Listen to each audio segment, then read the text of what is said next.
عبداللہ ابن عمر رضی اللہ تعالیٰ عنہ فرماتے ہیں 5 راتیں ایسی ہیں کہ اگر ان راتوں کے اندر کوئی شخص اللہ تبارک و تعالیٰ سے دعا کرے، اللہ تبارک و تعالیٰ اس کی دعا کو قبول فرماتا ہے، اللہ اس کی دعا کو رد نہیں فرماتے۔ وہ کون سی رات ہے؟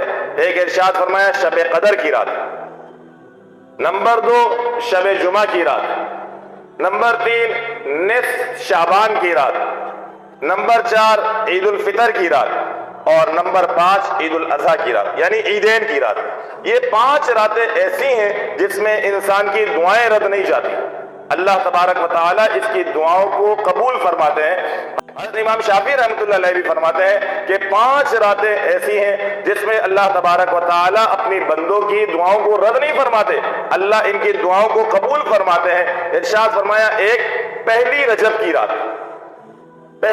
کی رات، اور نمبر 2 شب جمعہ کی رات، نمبر 3 نصف شعبان کی رات، نمبر 4 عید الفطر کی رات، اور نمبر 5 عید الاضحیٰ کی رات، عیدین کی رات۔ ان راتوں میں اللہ تبارک و تعالی اپنے بندوں کی دعاؤں کو قبول فرماتے ہیں۔